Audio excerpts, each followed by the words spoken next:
사도행전 9장 32절부터 43절까지 교독하겠습니다.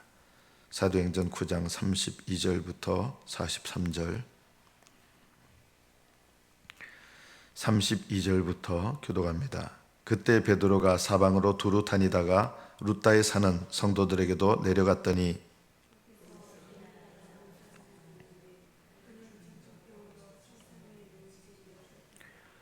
베드로가 이르되 에니야야 예수 그리스도께서 너를 낫게 하시니 일어나 내 자리를 정돈하라 한데 곧 일어나니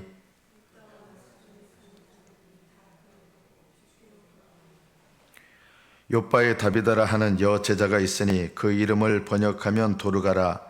선행과 구제하는 일이 심히 많더니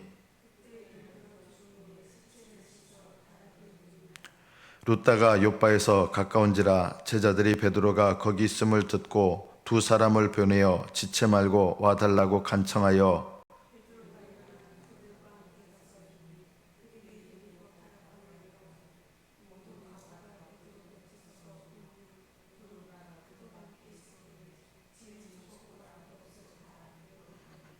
베드로가 사람을 다 내보내고 무릎을 꿇고 기도하고 돌이켜 시체를 향하여 이르되 다비다야 일어나라 하니 그가 눈을 떠 베드로를 보고 일어나 앉는지라.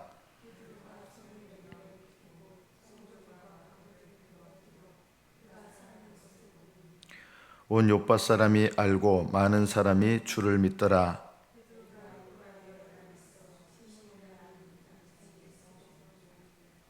여기까지 받들겠습니다.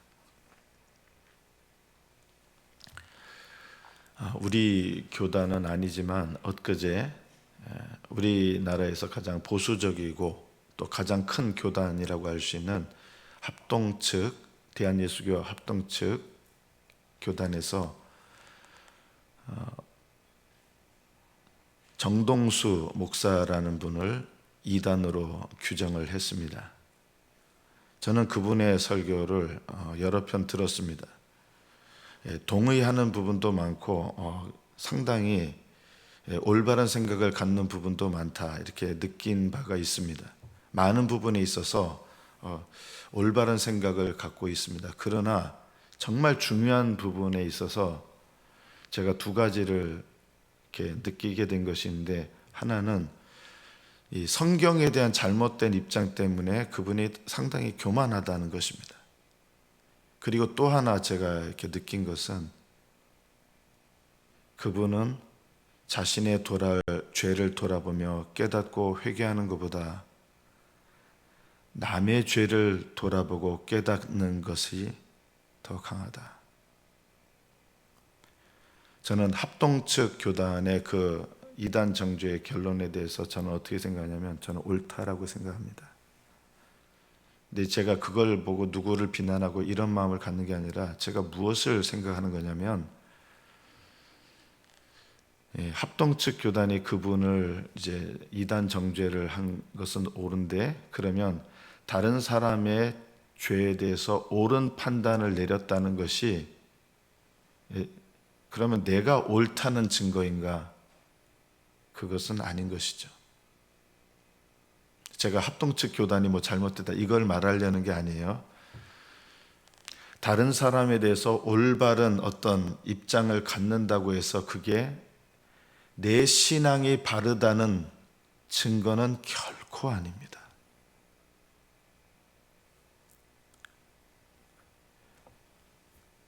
우리는 다른 사람의 죄와 잘못과 허물에 대해서 지나치게 옳은 입장을 가질 때가 많습니다. 우리는 그것이 내가 분별력이 있기 때문이라고 생각을 합니다.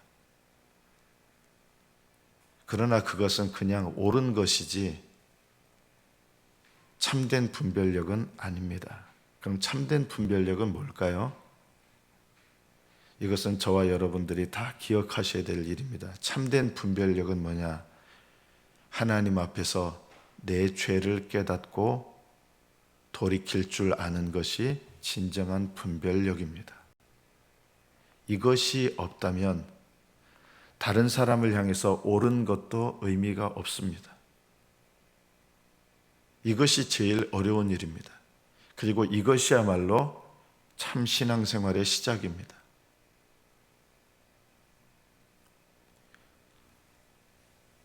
예수님께서 제자들을 보내셔서 오늘 말씀해 보면 에니아라고 하는 사람이 중풍병으로 침상에 누워서 8년 동안 누워 있었습니다. 베드로가 능력으로 이 에니아를 낫게 합니다. 8년 동안 중풍으로 자리에 누워있던 이 에니아라는 사람이 베드로가 기도하고 선포한 이 시간에 완전히 낫게 됐습니다. 이게 얼마나 놀라운 광경이었습니까? 루다와 시론에 사는 사람들이 다 그 사람을 알 거 아니에요. 삽시간에 소문이 퍼지면서 그 사람을 보고 주님께 돌아왔습니다. 주님께 돌아왔다는 것은 단순히 이적과 표적을 보고 야 대단하다 하고 예수님을 믿고 여기서 끝나는 게 아니라 그 믿음에서 주님께로 돌아오는 믿음으로 계속 이어졌다는 뜻이에요. 예수님께서 이 땅에 계실 때 제자들에게 내가 진실로 진실로 너희에게 이르노니 나를 믿는 자는 내가 하는 일을 그도 할 것이요 그보다 큰 일도 하리니 내가 아버지께로 감이라. 나를 믿는 자는 지금 내가 하는 일보다 더 큰 일들을 하게 될 것이라고 하셨어요. 이상하지 않습니까? 예수님을 믿는 자들이 어떻게 예수님이 지금 하시는 일보다 더 큰 일을 합니까? 그런데 그렇게 됐습니다. 왜냐하면 예수님 당시에는요, 예수님께서 기적을 일으키고 표적을 나타내셨지만 예수님께로 진정으로 돌아오는 사람은 적었습니다. 왜 그런지 아십니까? 아직 예수님께서 십자가에서 죽으시고 부활하시기 전이었기 때문입니다. 그리고 영광을 받으셔서 성령님을 이 땅에 보내시기 전이었기 때문입니다. 그래서 그 예수님께서 일으키시는 놀라운 기적과 표적을 보고 믿은 사람은 많은데 그들의 마음 가운데 진정으로 죄를 깨닫고 주님께로 돌아오는 그런 역사는 그렇게 많지 않았습니다. 그래서 예수님을 믿었지만 진정으로 삶을 드리고 마음을 드리고 하나님의 성령 안에서 성령님을 따라 신앙생활하고 아직 이런 신앙생활은 잘 일어나지 않았습니다. 예수님께서 십자가에서 죽으시고 부활하신 일도 없기 때문에 십자가의 죽음, 부활의 복음이 아직 증거될 수가 없었던 것입니다. 제자들이 능력이 많아져서 그런 것이 아니라 나보다 더 큰 일을 한다는 말씀은 주님께서 십자가에서 죽으시고 부활하시고 성령님을 보내셔서 제자들을 통하여 그 일을 하시는 거예요. 그래서 이 베드로가 하는 일을 보고 왜 이들이 죽게 돌아왔냐? 그냥 기적만 보고 주님께 돌아온 게 아니라 예수 그리스도의 복음의 말씀을 함께 전하고 그들에게 성령의 역사가 계속해서 나타났기 때문에 그들은 기적을 보고 놀라는 그 믿음에서 끝나는 것이 아니라 주님께 돌아오는 믿음으로 그들의 믿음이 계속 이어진 것입니다. 오늘 이 말씀을 우리도 주의 깊게 살펴야 됩니다. 예수님을 믿는 사람들은 많이 있습니다. 그러나 그 믿음이 어떤 믿음으로 연결되어야 되느냐? 주님을 따르는 믿음이 되어야 됩니다. 이 시대에 주님을 따르는 믿음으로 나아가는 이런 믿음의 역사는 그렇게 많지 않습니다. 믿음은 있습니다. 예수님이 누구신지를 믿는 믿음이 있습니다. 예수님께서 나를 위해서 무슨 일을 하셨는지 믿는 믿음은 있습니다. 주님께서 나를 위하여 부활하셨다는 것을 믿는 믿음은 있습니다. 그러나 주님을 따르는 믿음으로 그 믿음이 나아가는 이런 일들은 오늘날 교회에서 초대교회보다는 상대적으로 적은 것입니다. 왜 이런 일이 일어날까요? 가장 큰 이유를 하나 말한다면 초대교회 교인들은 날마다 하나님의 성령 안에서 내 죄를 깨닫고 돌이키면서 주님께 돌아가서 주님께 순종하고 이 신앙생활이 날마다 계속되면서 거룩한 신앙생활을 했습니다. 오늘날 성도들에게 가장 적은 것이 뭐냐면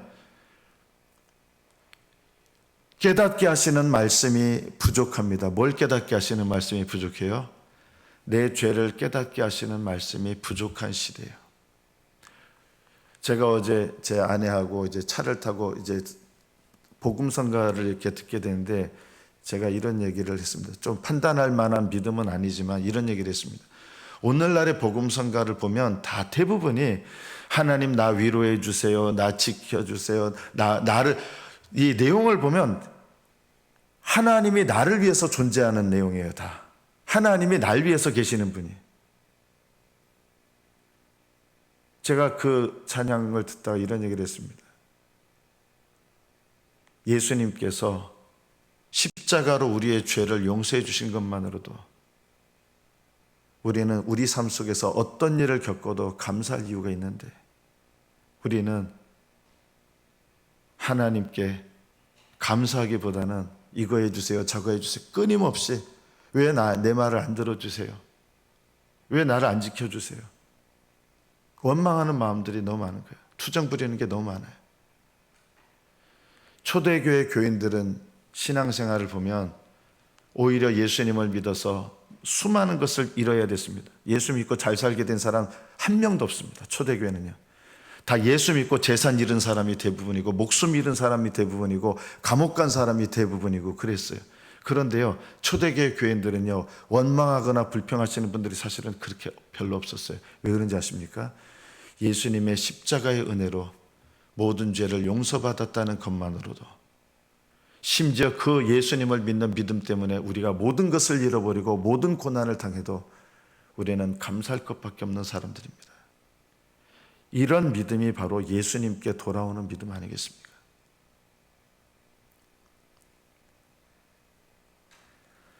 오늘날 우리에게 깨닫는 말씀이 적어요. 상대적으로 성도들은 이런 얘기를 늘 하죠. 일주일 동안 살다 피곤해서 교회 왔는데, 교회 와가지고 목사님들이 맨날 회개하라고 그러고, 특히 구형교회 목사님 회개하라고 그러고 피곤해 죽겠는데,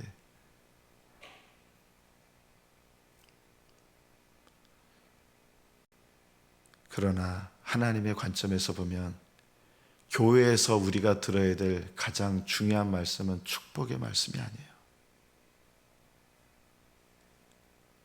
교회에서 내가 들어야 될 가장 중요한 말씀이 뭔지 아십니까? 내 죄를 깨닫게 하시는 말씀이 제일 중요해요. 이것이 주님을 따르는 신앙생활의 시작이에요.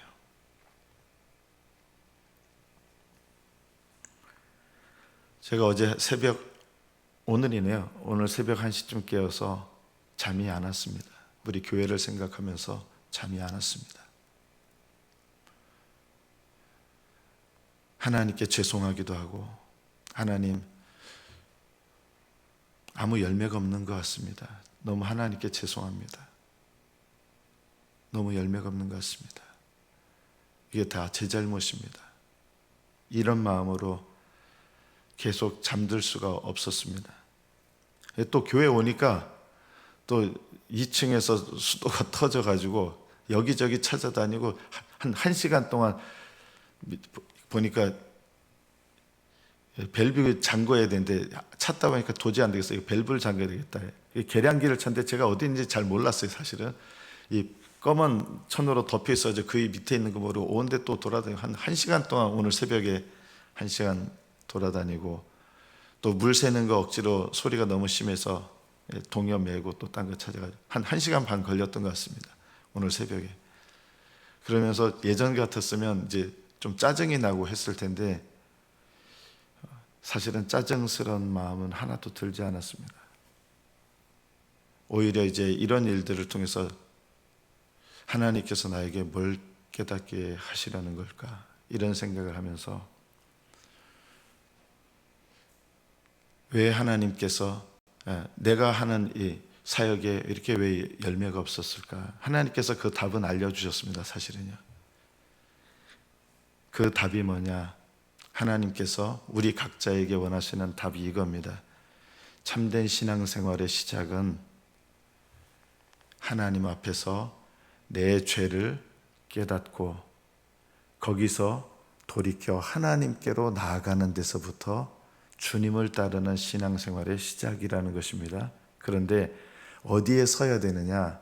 내 죄를 깨닫는 그 지점에 서야 되는데 그 지점에 서지를 못하는 거예요. 그러면 아무리 많은 다른 일들을 열심히 해도 깨달을 수가 없는 거예요. 제가 맨 처음에 그 정동수 목사님이란 분을 얘기했잖아요. 저는 그분도 보면서 이제 이단 정죄를 받았지만 이게 정죄하려고 하는 마음보다는 좀 안타까운 마음이 사실은 들었어요. 안타까운 마음이. 그분 나름대로는 굉장히 열심히 사역을 하고 있다고 생각할 거예요. 그런데 하나님께서는 어떻게 보실까? 본인은 열심히 하고 있어요. 정말 열심히. 우리 각자가 또 그럴 거예요. 나는 열심히 하고 있다고 생각하는데 하나님께서 보실 때 내 모습은 어떤가?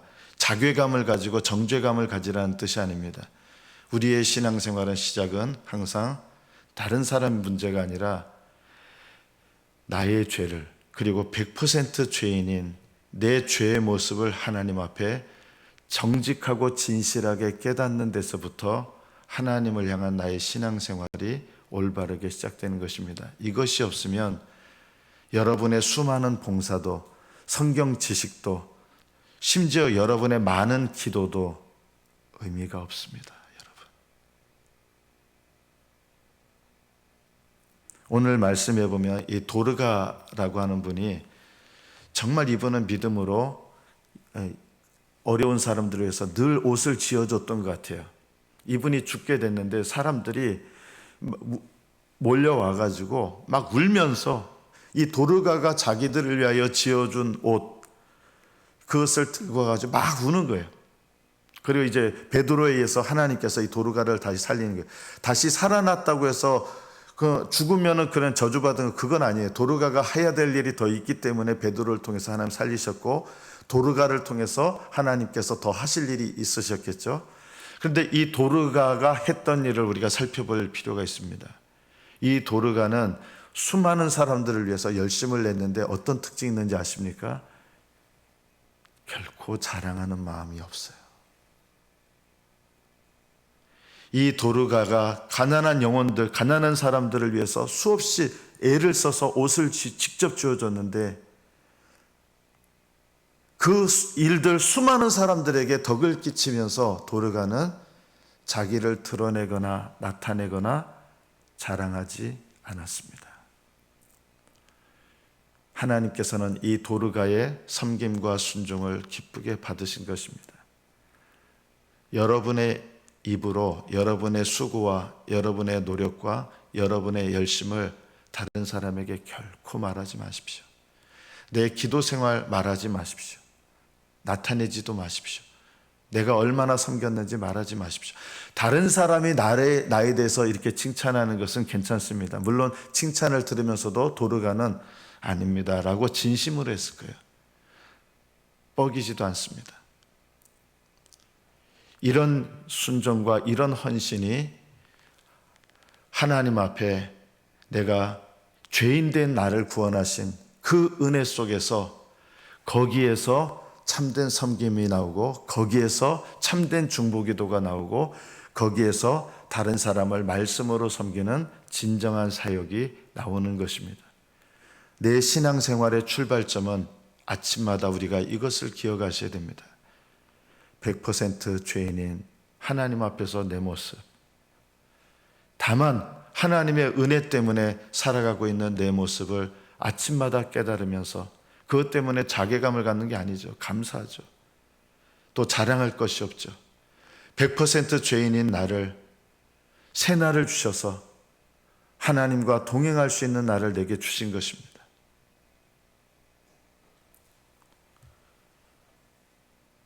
이 도르가가 살아난 이 일을 보고 온 욥바 사람이 알고 많은 사람이 주를 믿게 됩니다.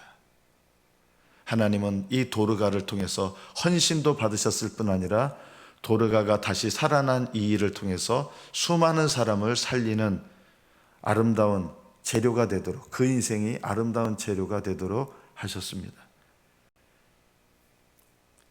때로는 억울할 때도 있습니다. 그러나 억울할 때도 분노하지 마십시오. 억울할 때는 억울함을 견뎌내야 되는 때고 돌아봐야 할 것이 혹시 있을지도 모릅니다. 하나님께서 내가 다른 사람에 대해서 올바르게 안다고 나에 대해서 올바르게 아는 것은 아닙니다. 이 세상 살아가면서 제일 어려운 일은 내 죄를 깨닫고 돌이키는 일입니다. 이것은 하나님의 은혜와 능력이 없이는 불가능한 일입니다. 우리 스스로는 내 죄를 깨닫고 돌이킬 수 있는 깨달을 능력도 없고 돌이킬 능력도 없습니다. 우리는 많은 일을 할 수 있습니다. 많은 열심을 낼 수 있습니다. 많은 수고를 할 수 있습니다. 그러나 이것보다 더 중요한 것은 하나님 앞에 100% 죄인인 내 모습을 깨닫고 그 자리에서부터 믿음의 출발을 하여 주님께 나아가는 것. 날마다 이것을 하나님 앞에 하면서 사도 바울은 날마다 죽노라고 했어요. 그렇게 위대하고 그렇게 하나님을 향해서 헌신했던 사도 바울은 나는 날마다 죽노라. 나는 죄인 중에 괴순이라. 하나님 은혜가 아니었다면 지금 내 모습이 뭐예요? 옛날에 그랬다는 게 아니라 지금 내 모습도 하나님의 은혜를 빼놓고 보면 나는 죄인 중에 괴수입니다. 이것이 사도 바울의 날마다의 출발점이었습니다. 그리스도 안에서 그리스도와 함께 못 박힌 자기 자신을 보는 믿음, 이거 필요합니다. 여기서 출발해야 됩니다. 신앙은요. 그러나 날마다 내 신앙의 또 다른 출발점은 하나님 앞에 100% 죄인인 내 모습을 깨닫고 하나님 앞에 겸손히 나아감으로 시작하는 것입니다. 그리스도 안에서 나를 보는 신앙생활이 있어야 되고 동시에 100% 죄인인 내 모습을 깨닫고 주님 앞에 나가는 것, 이것이 신앙생활의 전부입니다. 이 모습 속에서 교회에서 섬기시고 다른 사람들을 섬기시고 봉사하시고 중보기도 하시고 다른 사람들을 돕는 자가 되시기를 축복합니다. 여러분의 삶이 날마다 주님과 동행하시고 주님과 동행하는 가운데서 하나님의 풍성하신 은혜와 여러분의 영혼을 위하여 예비하신 이미 허락하신 수많은 신령한 복이 여러분의 마음과 삶에 날마다 넘치시기를 예수님의 이름으로 축복합니다. 여러분을 통해서 수많은 사람들이 주께 돌아오기를 축복합니다. 기도하겠습니다.